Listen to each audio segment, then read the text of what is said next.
एक बार फिर से स्वागत है आपका आपके अपने चैनल प्रॉब्लम सॉल्वर में। चलिए फिर से शुरू करते हैं अपना अधूरा सफ़र और बढ़ते हैं अपने आगे की सफ़र की ओर। तो हमने लास्ट वीडियो तक पढ़ा था परमार वन, जिसको पावर वन से भी कहते हैं। उसकी एक वीडियो पहले हमने बना दी है। अगर आपने वो नहीं देखी है तो आप वीडियो को डिस्क्रिप्शन लिस्ट में देख सकते हैं या अपने हमारे चैनल में जाकर देख सकते हैं। तो आशा करते हैं इस सफ़र में आप हमारे साथ बने रहेंगे। इसी उम्मीद के साथ शुरू करते हैं आज का अध्याय। और इसके नोट्स पीडीएफ फाइल में आपको वीडियो को डिस्क्रिप्शन में मिल जाएंगे, तो आप जिससे बहुत आसानी से अपना रिवीजन कर सकते हैं। ठीक है, तो शुरू करते हैं आज की क्लास। तो हम पढ़ रहे थे गढ़वाल के परमार वंश, जिसको पवार वंश के नाम से जाना था, उसके बारे में हमने बहुत सारे राजाओं को पढ़ा। और आज पढ़ेंगे हम किसको? प्रद्युम्न शाह को। सो हम प्रद्युम्न शाह के बारे में जानेंगे जिसने 1786 से 1804 ईस्वी तक शासन किया। तो इसके बारे में जो बहुत महत्वपूर्ण तथ्य हैं उनको देखते हैं। तो एक जयकृत शाह की मृत्यु के बाद प्रद्युम्न शाह कब राजा बना? जब जयकृत शाह की मृत्यु हो गई, उसके बाद प्रद्युम्न शाह कुमाऊं का राज छोड़कर इसने कुमाऊं का राजपाट छोड़ा और 1786 में गढ़वाल का शासक बन गया। उसके बाद देखिए, गढ़वाल व कुमाऊं में शासन करने वाला पहला शासक, ये बहुत इंपॉर्टेंट क्वेश्चन है। गढ़वाल और कुमाऊं में शासन करने वाला पहला शासक कौन था? वो था प्रद्युम्न शाह। तो पढ़ते पढ़ते आपके लिए हम क्वेश्चन में निकालते जाएंगे, जिसको आप चाहे तो नोट भी कर सकते हैं। तो गढ़वाल और कुमाऊं में शासन करने वाला जो प्रथम शासक था वो था आपका प्रद्युम्न शाह। ठीक, क्योंकि आपको बताया गया कि कुमाऊं छोड़कर गढ़वाल का शासक बन गया था। संपूर्ण गढ़ कुमाऊं में शासन करने वाला पहला शासक, वो भी कह सकते हैं आप, गढ़ कुमाऊं का मतलब गढ़वाल और कुमाऊं। ठीक, प्रद्युम्न शाह। अगला इसके बारे में तथ्य देखिए, गढ़वाल का शासक बनने पर प्रद्युम्न शाह के भाई, जो प्रद्युम्न शाह का भाई कौन था? पराक्रम शाह, ने प्रद्युम्न शाह के विरुद्ध विद्रोह किया। जो प्रद्युम्न शाह का भाई था उसने अब उसके खिलाफ ही क्या किया? विद्रोह किया। और जो मौला राम ने अपनी पुस्तक गढ़ जीता संग्राम या गणिका नाटक, अब ये आ जाता है गढ़ जीता संग्राम, जिसको आप गणिका नाटक कहते हैं, उसकी रचना किसने की है? मौला राम ने। क्या लिखा है? मैं पराक्रम शाह के विद्रोह का वर्णन किया। वो पराक्रम शाह को विलासी दुराचारी व चरित्रहीन राजकुमार बताया है। किसको? पराक्रम शाह। पराक्रम शाह का विवरण दे रखा है इसने। पराक्रम शाह कौन था? प्रद्युम्न शाह का भाई, जिसने उसके खिलाफ विद्रोह किया। अब देखिए, प्रद्युम्न शाह ने के गढ़वाल आने पर कुमाऊं की राजगद्दी, जैसे प्रद्युम्न शाह अपना गढ़वाल आया तो पहले तो कुमाऊं में था वो, तो कुमाऊं की राजगद्दी किसको दे दी उसने? हर्षदेव जोशी को दे दी उसने, तो उन्होंने संभाल लिया हर्षदेव जोशी जी ने। ठीक, अगले युद्ध के बारे में देखते हैं। बहुत इंपॉर्टेंट युद्ध है पालीग्राम का युद्ध। इस युद्ध के बारे में जानिए कि पालीग्राम के युद्ध में हुआ क्या था, कौन सा युद्ध है। देखिए, हर्षदेव जोशी कहाँ थे? कुमाऊं में। वो मोहन चंद के बीच हुआ। ठीक, हर्षदेव जोशी व मोहन चंद के बीच हुआ, जिसमें मोहन चंद विजय रहा। ठीक है, तो ये अब कुमाऊं की बात हो रही है, हर्षदेव जोशी तो कुमाऊं में थे, तो जिसमें क्या मोहनचंद विजय हो गया, वो कुमाऊं के सिंहासन पर बैठा। कौन बैठ गया? अब मोहनचंद। 1788 में फिर से हर्षदेव जोशी ने मोहनचंद के विरुद्ध आक्रमण किया, वह विजय रहा। दोबारा से उन्होंने प्रयास किया एक बार मोहनचंद ने, और दोबारा से विजय हो गया। ठीक, मोहनचंद की मृत्यु हो गई और मोहनचंद को क्या कर दिया? मार दिया। दोबारा युद्ध में पहले बार तो जीता, दूसरे बार उसको हर्षदेव जोशी ने इसका कॉन्सेप्ट क्लियर कर दिया। दूसरा, हर्षदेव जोशी ने अपने विश्वसनीय शिवचंद को सिंहासन पर बैठाया। अब वो खुद नहीं बैठा हर्षदेव जोशी, उसने किसको बैठाया? शिवचंद को सिंहासन पर बैठाया। अब देखिए, महेंद्र चंद व शिवचंद के बीच युद्ध हुआ। उसके बाद किसके बीच युद्ध हुआ? देखो, शिवचंद को बैठा दिया हर्षदेव जोशी ने, उसका युद्ध हुआ महेंद्र चंद और शिवचंद के बीच, जिसमें शिवचंद हार गया। ठीक, जो हर्षवर्धन ने शिवचंद को बैठा रखा था वो दोबारा से हार गया। वो कुमाऊं के सिंहासन पर महेंद्र चंद आ गया। कौन आ गया? महेंद्र चंद। बस स्टोरी के रूप में आप सुनते जाइए इसको। ठीक है, आपको रट्टा मारने की जरूरत नहीं है, 2-4 बार सुनेंगे तो ऑटोमेटिक आपको याद हो जाएगा। 1790 में हर्षदेव जोशी के निमंत्रण पर अब क्या किया हर्षदेव जोशी ने? क्या किया? उन्होंने कहा कि मेरी दाल गलने वाली नहीं है, इसलिए उन्होंने गोरखाओं ने हॉलबाग युद्ध में महेंद्र सिंह को हराकर, अब उसने हर्षदेव जोशी ने बुला दिया किनको? गोरखाओं को। तो उन्होंने क्या किया? जो महेंद्र सिंह था उनको हरा दिया गोरखाओं ने, कुमाऊं पर अधिकार कर लिया। किसने? गोरखाओं ने। ठीक, तो जो चंद था, महेंद्र सिंह चंद, तो इसका कुमाऊं में चंद वंश का अंत हो गया। ठीक, तो आमंत्रण किसने दिया था गोरखाओं को? हर्षदेव जोशी ने। उस टाइम पे कौन था? महेंद्र सिंह था। तो इसी प्रकार क्या हो गया, वो अंतिम शासन था चंद्रवंश का, तो उसका अंत हो गया चंद्रवंश का। ओके, बढ़ते हैं आगे। 1791 ईस्वी में क्या हुआ है? गढ़वाल पर प्रथम गोरखा युद्ध हुआ। तो जो प्रथम गोरखा युद्ध क्या बोलते हैं प्रथम गोरखा युद्ध को? लंगूरगढ़ युद्ध, लंगूरगढ़ युद्ध भी कहते हैं उसको, गोरखा युद्ध को ना। प्रथम युद्ध कब हुआ? 1791 ईस्वी में। ये डेट आपको याद होनी चाहिए, कोई प्रॉब्लम नहीं, याद हो जाएगी धीरे धीरे। उसके बाद क्या हुआ, जैसे युद्ध हुआ वैसे 1795 में गढ़वाल पर भयंकर अकाल पड़ गया। ये गढ़वाल पर युद्ध हुआ था 1791 में, उसके बाद 95 में गढ़वाल पर क्या हो गया? अकाल पड़ गया। उसके बाद क्या हुआ? 1 सितंबर 1803, इसका मतलब 8 साल बाद, गढ़वाल का सबसे विनाशकारी भूकंप बहुत तीव्रता से आया था। बद्रीनाथ में सबसे भयानक भूकंप आया था, ये 9.0 थी इसकी तीव्रता। 1803 में गढ़वाल पर द्वितीय गोरखा युद्ध भी हुआ। उसी समय जब भूकंप आया था, उसी सन में दूसरा गोरखा युद्ध, उसको क्या बोलते हैं? दूसरे गोरखा युद्ध का नाम क्या है? ये देखिए, बाड़ाहाट युद्ध। कहाँ हुआ ये? उत्तरकाशी में। ठीक, उत्तरकाशी में हुआ द्वितीय गोरखा युद्ध। कब हुआ? 1803 ईस्वी में। गढ़वाल व गोरखा सेना के बीच तीसरा युद्ध कौन सा युद्ध का नाम है? तीसरे युद्ध का क्या नाम है आपका? गढ़वाल और गोरखा के तीसरा युद्ध चम्मा में हुआ। ठीक, तीसरा गोरखा युद्ध कह सकते हो, गढ़वाल और गोरखा सेना के बीच हुआ है। उसके बाद क्या हुआ देखिए, 14 मई 1804 में खुदबुड़ा नामक मैदान, कहाँ है खुदबुड़ा नामक मैदान, कौन सी जगह? देहरादून में। गोरखा सेना व गढ़वाल सेना फिर से एक बार आमने सामने हुई थी। इस युद्ध में गढ़वाल शासक, क्या नाम है उसका? प्रद्युम्न शाह वीर गति को प्राप्त हुए, और इस युद्ध के पश्चात संपूर्ण गढ़वाल व कुमाऊं पर गोरखा शासन स्थापित हो गया। तो अंतिम युद्ध कौन सा रहा है आपका? गढ़वाल में जो हुआ था 14 मई 1804 में। इसके दौरान क्या हुआ? पूरे कुमाऊं पर गोरखा शासन स्थापित हो गया। ठीक, आगे बढ़ लेते हैं। गोरखाओं से लड़ाई लड़ने के लिए प्रद्युम्न शाह ने अपना राज सिंहासन सहारनपुर में बेचा। ठीक है, राज सिंहासन इसने अपना पूरा त्याग दिया था, सहारनपुर में बेच दिया था। श्री डबराल ने प्रद्युम्न शाह को कुशासन व निर्धनता की खो में डूबा हुआ बताया है। ठीक है, ये कोई डबराल है, श्री प्रसाद डबराल महान इतिहासकार हैं, इन्होंने इसको बताया, प्रद्युम्न शाह को क्या बताया इसने? कुशासन और निर्धनता की खो में डूबा हुआ बताया। अब अपना अपना अगले राजा आ जाते हैं हमारे, कौन है? हम पढ़ेंगे अब सुदर्शन शाह जी के बारे में। कौन से राजा हैं? कब तक शासन किया इसने? इन्होंने किया है शासन 1815 से 1859, 55वां राजा है। ठीक, तो जो बहुत ही जो महत्वपूर्ण राजा रहे हैं उनके बारे में हम पढ़ रहे हैं। हर किसी को पढ़ने की जरूरत नहीं है हमें, क्योंकि कितने 100 राजा हैं। तो सुदर्शन शाह गढ़वाल में पवार वंश का 55वां राजा था। सुदर्शन शाह टिहरी रियासत के प्रथम शासक, तो आप कह सकते हैं टिहरी रियासत के प्रथम शासक कौन थे? सुदर्शन शाह। सुदर्शन शाह के शासनकाल में गढ़वाल का विभाजन हुआ। ठीक है, इसके शासनकाल में गढ़वाल का विभाजन कब हुआ? 1815 में। और इसने राजधानी श्रीनगर से टिहरी स्थानांतरित कर दी थी। ठीक, श्रीनगर से टिहरी राजधानी किसने बनाया था? सुदर्शन शाह ने। क्वेश्चन कैसे भी दे सकते हो, तो हर क्वेश्चन के लिए आपको तैयार रहना है।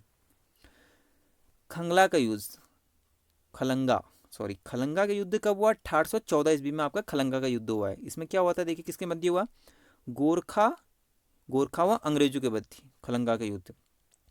कर्नल निकोलस व कर्नल गार्डनर ने अप्रैल 1815 में कुमाऊं के अल्मोड़ा को, तथा देखो ये अल्मोड़ा को इसने अपने कब्जे में किया, कर्नल निकोलस गार्डनर ने, और जनरल ऑक्टरलोनी ने 15 मई 1815 को वीर गोरखा सरदार अमर सिंह थापा को मलाप का किला जीत लिया। ठीक है, दो इनके अंग्रेजों के नाम हैं, जनरल ऑक्टरनील इसने इसको हराया है, और बाकी जो निकोलस है इसने कुमाऊं का जीता है। ठीक हो गया, ऑक्टरनील ने किया, अमर सिंह थापा से मलाप का किला जीता है। ठीक है, अब बात करते हैं, बहुत इंपॉर्टेंट संधि है आपकी संगोली की संधि। इसमें क्या हुआ, किसके बीच हुई थी संगोली की संधि? जैसे कि आप जानते हैं गोरखाओं व अंग्रेजों के मध्य हुई थी संगोली की संधि।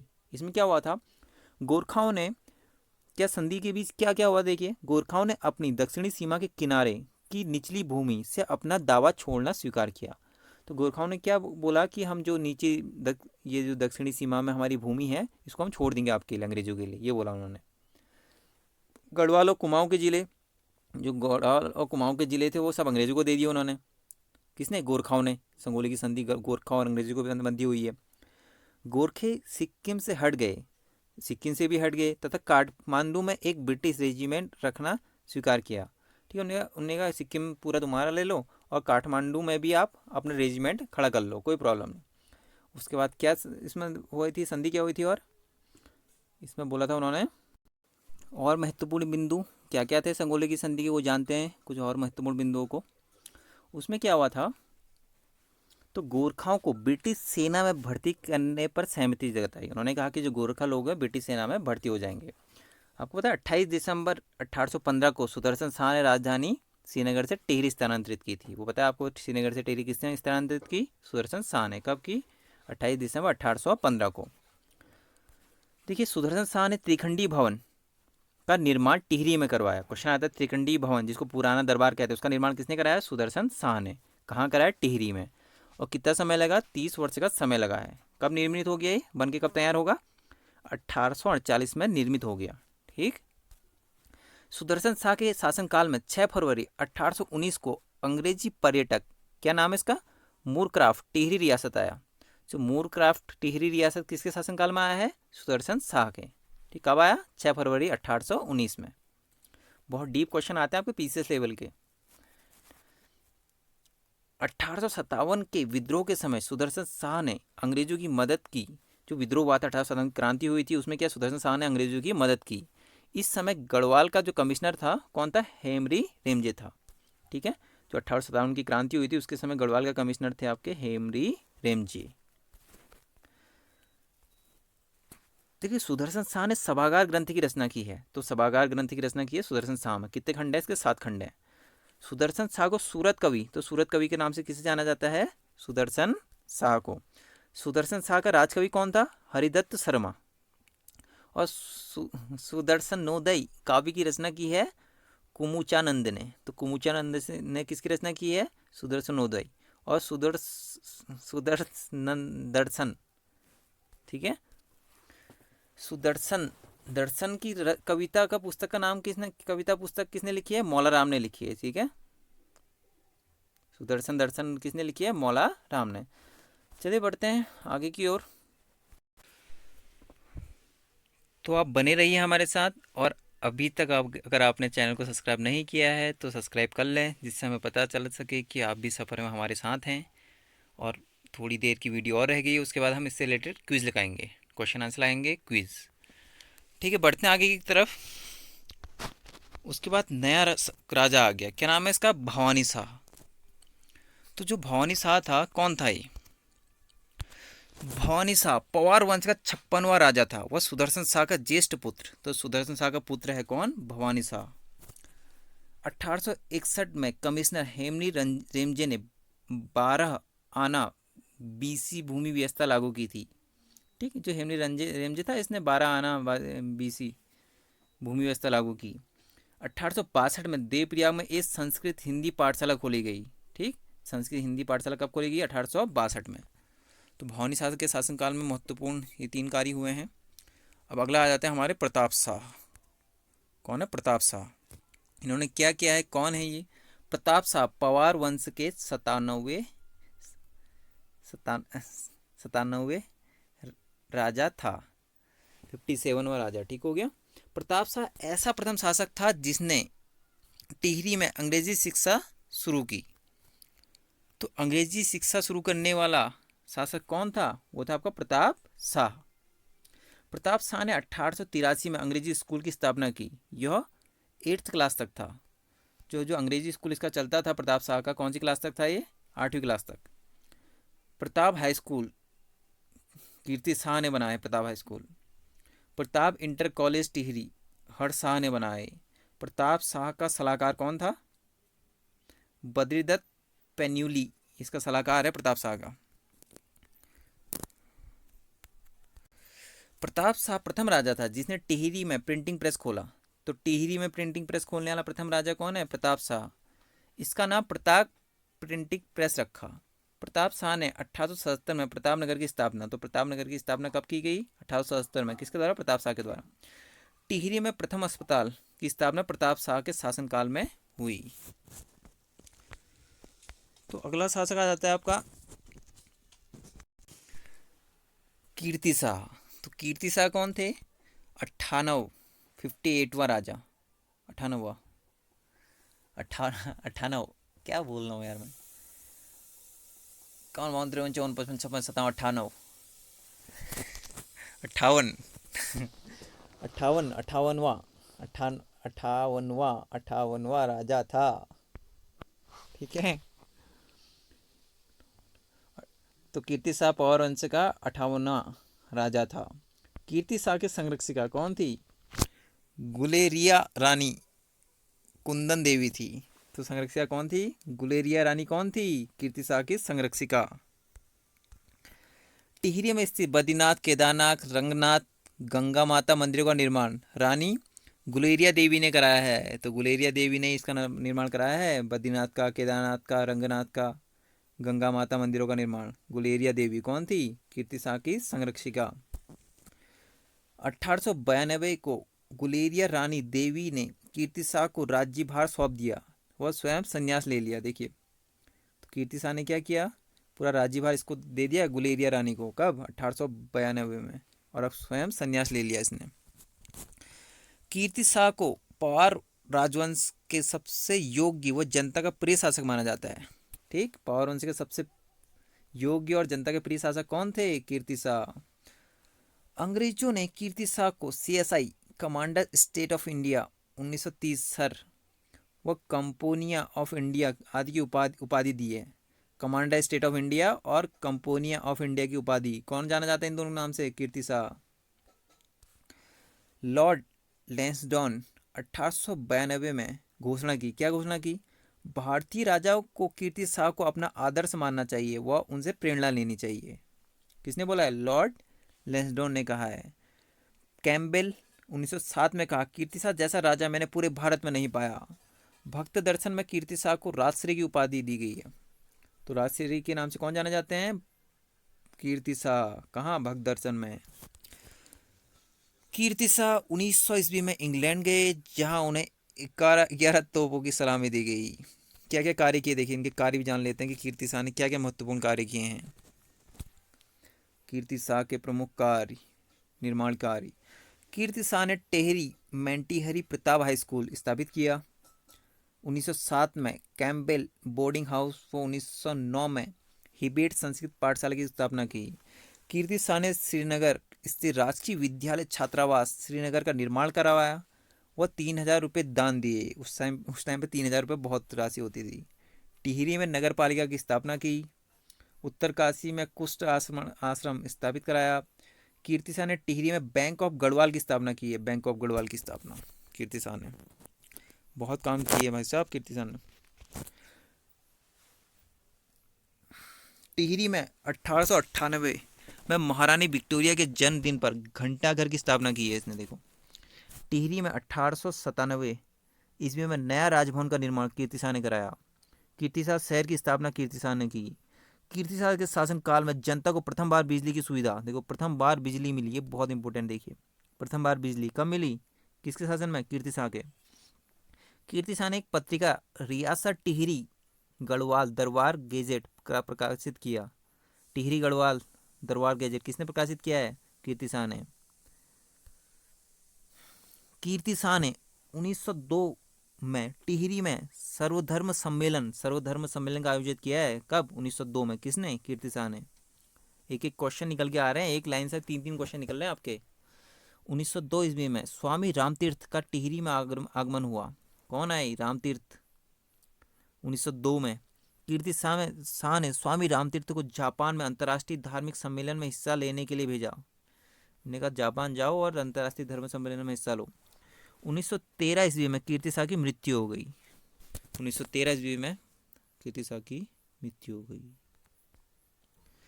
चलिए, अब आ रहे हैं आपके अगले राजा, जिनका नाम है नरेंद्र शाह। इनका शासन कब है? 1913 से 1946। परमार वंश के 59वें राजा। नरेंद्र शाह 15 वर्ष की उम्र में राजगद्दी पर बैठ गए, 15 साल की उम्र में राजगद्दी पर बैठ गए। और हम भटकने में लगे हैं, बेरोजगारी चल रही थी उम्र में भी है।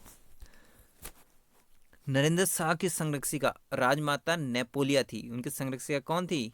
राजमाता नेपोलिया। नरेंद्र शाह के शासनकाल की प्रमुख स्थापना, इसके शासनकाल में क्या क्या स्थापित हुआ देख लीजिए। 1919 में पंचायतों की स्थापना हुई। 1920 में कृषि बैंक की स्थापना हुई। छात्रवृत्ति निधि की स्थापना हुई। 1921 में क्या हुआ? देवलगढ़ यात्रा, कुलदेव राजराजेश्वरी मंदिर का जीर्णोद्धार हुआ। नरेंद्र नगर की स्थापना हुई है। और टिहरी में प्रथम बार जनगणना हुई। 1923 में क्या हुआ देखिए, टिहरी में आधुनिक चिकित्सालय बना। राज्य प्रतिनिधि सभा की स्थापना हुई। सार्वजनिक पुस्तकालयों की स्थापना हुई। तो बहुत डीप पढ़ रहे हैं आप, चाहो तो पढ़ पढ़ के आप पीसीएस निकाल लो, इस लेवल की पढ़ाई हो रही है आपकी। 1924 ईस्वी नरेंद्र नगर में राजभवन का निर्माण हुआ। 1925 ईस्वी में नरेंद्र नगर को ग्रीष्मकालीन राजधानी बनाए गए। 1940 में प्रताप इंटर कॉलेज की स्थापना हुई। 1942 ईस्वी में कन्या पाठशाला की स्थापना हुई। स्वाहा। अब देखिए नरेंद्र शाह को दी गई उपाधियां, क्या क्या उपाधि दी गई? अलंकारी और लेफ्टिनेंट की उपाधि ब्रिटिश सरकार ने दी इसको। अलंकारी और लेफ्टिनेंट की उपाधि किसको? नरेंद्र शाह को। एलएलडी की उपाधि बनारस हिंदू विश्वविद्यालय द्वारा दी गई। एलएलडी की उपाधि किसको? नरेंद्र शाह को। नरेंद्र शाह को परमार वंश का शेरशाह सूरी भी कहा जाता है, क्योंकि इसने अपने राज्य में क्या किया है? सड़कों का प्रसार किया है। ठीक है, परमार वंश का शेरशाह सूरी किसको कहा जाता है? नरेंद्र शाह को। तो शेरशाह सूरी पता है आपको फेमस क्यों? सड़कों के लिए फेमस है। GT road, grand tank road है। नरेंद्र शाह के शासनकाल में घटित घटनाएं, कौन कौन से कांड हो गया देखो हम यहाँ इसके शासनकाल में। रवाई कांड, इसको तिलाड़ी कांड भी कहते हैं, ये हो गया इसके शासनकाल में। इसमें हुआ क्या था देखिए, इसके बारे में देख लेते हैं। तिलाड़ी कांड जो होता है वो भी आ जाता है कितना पेपर में। 30 में 1930 को यमुना नदी के किनारे कुछ आंदोलनकारी वन संबंधी आंदोलन का विरोध कर रहे थे। इन आंदोलनकारियों पर नरेंद्र शाह ने दीवान चक्रधर जुयाल ने गोली चलवाई। ठीक, किसने गोली चलाई? नरेंद्र शाह के दीवान ने। ठीक, जो कर रहे थे आंदोलनकारियों पर, उन पर गोली चला दी। इस घटना को उत्तराखंड का जलियांवाला बाग हत्याकांड भी कहा जाता है। तो उत्तराखंड का जलियांवाला बाग हत्याकांड इसको ही बोलते हैं, तिलाड़ी कांड को। जबकि चक्रधर जुयाल को उत्तराखंड का जनरल डायर कहा जाता है। अब गोली किसने चलाई? जुयाल ने चलाई थी, इसको डायर क्या कह दिया। ठीक, जिसने गोली चलाई थी उसको जनरल डायर कह दिया, और जलियांवाला बाग हत्याकांड कह दिया तिलाड़ी कांड को, जो घटना हुई थी। तो इसी बीच श्रीदेव सुमन की मृत्यु हो गई। 25 जुलाई 1944 को श्रीदेव सुमन की मृत्यु नरेंद्र शाह के शासनकाल में हुई। 1946 को नरेंद्र शाह ने त्यागपत्र दिया। वो अपने पुत्र मानवेंद्र शाह को राजा बनाया। ठीक है, उनका चल देता हूँ भाई, बहुत हो गया, मुझे बहुत ले लिया। मानवेंद्र शाह को राजा बना दिया। 22 सितंबर 1950 ईस्वी को नरेंद्र शाह की मृत्यु हो गई। ठीक है, नरेंद्र शाह की मृत्यु हो गई। अब मानवेंद्र शाह आ गए, देखो पता है आपको, नरेंद्र शाह की मृत्यु हो गई। अब कौन आ गए थे? उनके बेटे मानवेंद्र शाह। उन्होंने क्या किया? मानवेंद्र शाह पवार वंश व टिहरी रियासत का अंतिम राजा थे। ठीक है, अंतिम राजा है। मानवेंद्र शाह के पिता का नाम कौन है? नरेंद्र शाह, वो तो पता ही आपको। माता का नाम देख लीजिए, इंदुमती शाह। ठीक, अंतिम राजा है। देखिए मानवेंद्र शाह जो नरेंद्र शाह के पुत्र हैं, उनके प्रमुख घटनाएं देख लीजिए। अगस्त समझौता कब हुआ? 19 अगस्त 1946 में हुआ। इसमें क्या हुआ था देखिए, अगस्त समझौते में क्या हुआ? अगस्त समझौता टिहरी दरबार व प्रजामंडल के मध्य हुआ। इसके तहत प्रजामंडल ने बंदी बनाए गए सदस्यों को मुक्त किया। वह प्रजामंडल के कार्यों में बाधा नहीं डाली जाएगी। ठीक है, जो वो किया था उनको मुक्त कर लेंगे और उनके कार्य में बाधा नहीं डाली जाएगी, प्रजामंडल के कार्यों में। अगला विद्रोह हुआ था सकलाना विद्रोह 1946-47। उतना ज़्यादा इंपॉर्टेंट नहीं है, फिलहाल डेट आपको याद होनी चाहिए। देश आज़ादी के समय हुआ है। और लास्ट है आपका कीर्तिनगर आंदोलन। ठीक है, लास्ट टॉपिक। उसके बाद हम बनाएंगे क्विज, जितना हमने पढ़ा है उससे रिलेटेड क्विज बनाएंगे। तो कीर्तिनगर आंदोलन, इस आंदोलन में मौलूराम व नागेंद्र सकलानी शहीद हो गए। ठीक, कीर्ति आंदोलन में देखिए ये दो लोग शहीद हो गए, मौलूराम और नागेंद्र सकलानी। और दूसरी घटना क्या हुई इसमें? 15 जनवरी 1949 को मानवेंद्र शाह ने प्रजामंडल की मांग स्वीकार कर ली। जो भी उनकी मांग थी उन्होंने कहा ठीक है, स्वीकार कर लेते हैं। 1 अगस्त 1949 को टिहरी का विलय भारत के उत्तर प्रदेश के 50वें जिले के रूप में हो गया। टिहरी भी विलय हो गया उत्तर प्रदेश में, ठीक है, 50वां जिला बन गया वो यूपी का। मानवेंद्र शाह 1959 से 2004 तक टिहरी गढ़वाल के 8 बार सांसद निर्वाचित हुए। ठीक है, मानवेंद्र शाह तो फिर सांसद निर्वाचित हो गए 8 बार। 5 जनवरी 2007 को मानवेंद्र शाह की मृत्यु हो गई। 2007 में हाल ही में हुई है अभी मानवेंद्र शाह की मृत्यु। ठीक है, बढ़ते हैं आखिरी राउंड की ओर, क्विज की ओर। तो कोशिश कीजिए कि ज़्यादा से ज़्यादा भर भर के आप आंसर दें, क्योंकि बहुत सारे हमारे पास एमसीक्यूज हैं, तो कोशिश करेंगे हम जल्दी जल्दी बनाएं। ओके, तो let's start. First question, Kumaon में गोरखा शासन कब स्थापित किया गया, बताइए। तो 1790 में स्थापित किया गोरखा शासन। दूसरा क्वेश्चन, गोरखा सेना का प्रमुख हथियार क्या था, प्रमुख हथियार कौन क्या था उनका, खुखरी। गोरखा लोग क्या लेके घूमते थे, खुखरी लेके। गढ़वाल पर गोरखाओं का प्रथम युद्ध किस नाम से जाना जाता है, आपको पता है प्रथम युद्ध किस नाम से जाना जाता है, वह है लंगूरगढ़ युद्ध। जो प्रथम युद्ध हुआ था गोरखाओं का, उसका नाम है लंगूरगढ़ युद्ध। कुमाऊं में गोरखाओं ने 1790 में सत्ता स्थापित की, उस समय नेपाल का राजा कौन था, उस समय नेपाल का राजा कौन था आपका, वो था रण बहादुर शाह। अगला क्वेश्चन, गढ़वाल पर गोरखाओं ने सत्ता कब स्थापित की थी, 1804 में।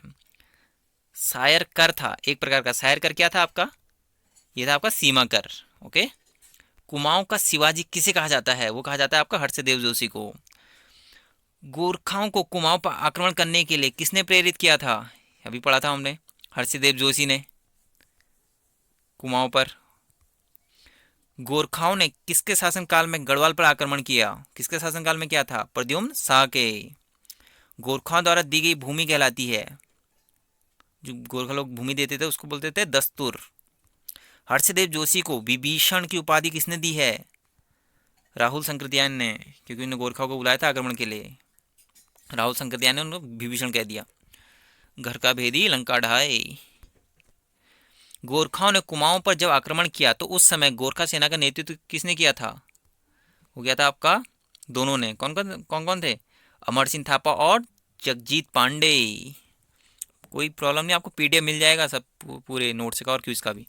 गोरखाओं ने गढ़वाल पर अधिकार के समय नेपाल का राजा कौन था, कौन था नेपाल में राजा, गीवाण युद्ध विक्रम शाह था।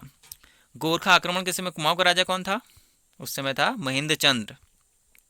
गढ़वाल पर गोरखाओं ने दूसरी बार आक्रमण कब किया, दूसरी बार आक्रमण कब किया, वो किया 1803 में। गोरखाओं की पहली अदालत कहाँ स्थापित हुई, अल्मोड़ा में।